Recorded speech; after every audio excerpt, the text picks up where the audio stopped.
So if I offer you guys a pill today and tell you that upon ingesting this pill, you will feel happier, merrier, more productive, more functional, more successful, will you take this pill? Before you accept pill from strangers, let me introduce myself. I am Dr. Aishwarya Nigam, musculoskeletal physiotherapist, and online people know me as Fit Physio Aishwarya. Okay. Now about the pill, which is the solution to a problem that we are going to discuss today. That is disconnection. Disconnection from our inner self.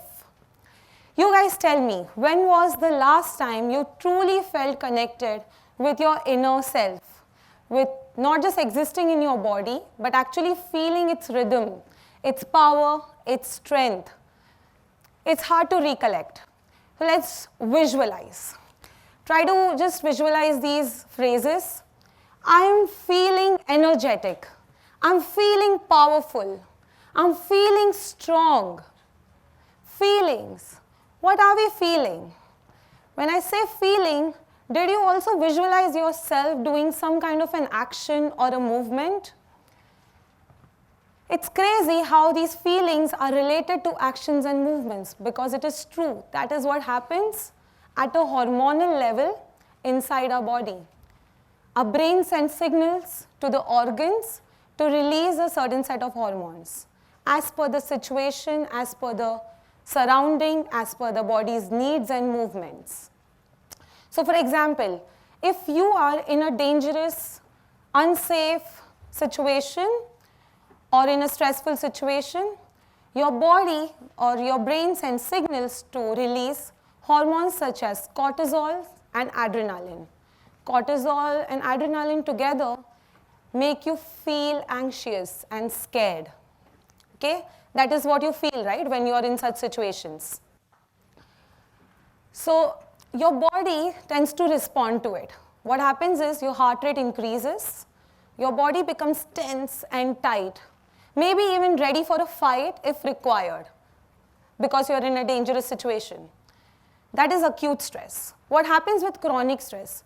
The constant exposure to these stress hormones, it makes your body anxious, yes. It makes your body feel fatigued, lethargic, and tired. It makes your body shut down. You start to feel low, you start to become low on productivity. You stop talking to people, you lock yourself into a room, you start doom scrolling. And that is when you get stuck in this vicious loop. Anxiety and depression is a result of being stuck in this vicious loop. And you know, nobody teaches us to manage stress. Nobody teaches us how to pull ourselves out of this vicious loop, back into the rest phase, back into the relaxation state of mind. But there is a way out. With movement and exercise, you can. Now, interestingly, when you work out or when you exercise, cortisol and adrenaline is released, but you don't feel anxious and scared. We have all experienced that. In fact, you feel energetic and powerful, which is due to the release of endorphin, which is a mood stabilizer, mood enhancer. It brings your body back into the normal state. It makes you feel happy. The growth hormone, which is released along with endorphins, creates an environment in your body that promotes nutrition. It helps you to sleep better, right? It helps you to recover better. And eventually building your muscles and make you feel stronger. And this is what I realized the hard way. In 2014, I was in second year of my physiotherapy.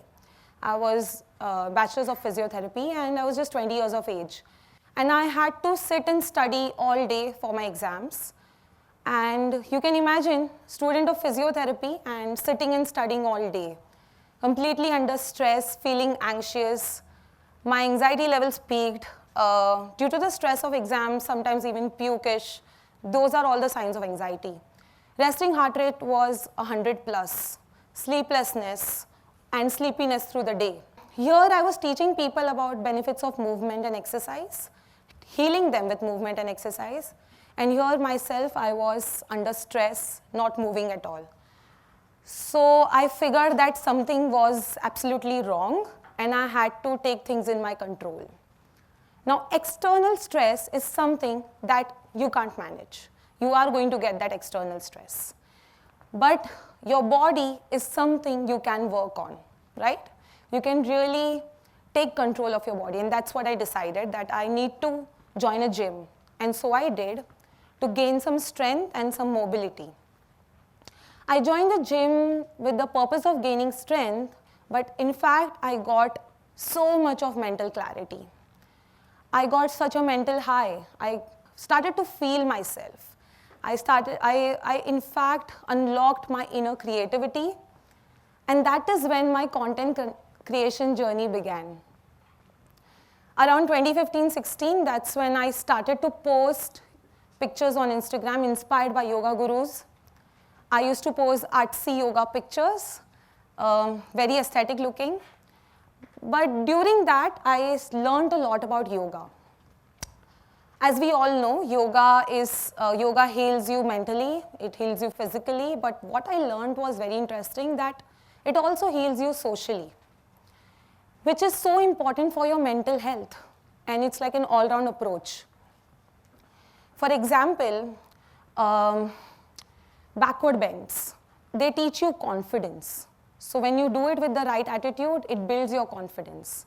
Forward bends, they teach you humility, the surrender, the bhava of surrender. Inversions, that is standing on your head or standing on your handstands, they teach you to embrace failure. And arm balances, they teach you how to strike the right balance in your life. With all these physical practice, you start to inculcate these values in your everyday life as well. And that was something enlightening for me. But these are all advanced exercises. You know, the most impactful exercises are often the simplest. Again, here I would like to share a case study. This was a case of schizophrenia. As you know, schizophrenics, they tend to lose control of their emotions, they hallucinate, and they have to be medicated to calm them down, right? So she was sent to me by a psychiatrist to rehabilitate her, give her exercise therapy as a part of her treatment protocol. So I administered this exercise routine called relaxation exercise therapy. These are basically smaller exercises. These are small contractions and relaxations of the muscle. As simple as maybe just make a tight fist, hold it for 5 seconds with an inhale, and let it go with an exhale after 5 seconds. Like that, you do it for every part of your body. And I administered that on her. Now, these may be small movements, but they have a huge impact on the body. It controls or it stops the release of cortisol, the stress hormone that makes you anxious. It promotes the release of endorphins, that is the happy hormone. The breath work that you do with these movements, it calms your nervous system down. And that is what happened with this lady. She walked in anxious and restless, and she walked out calm and relaxed.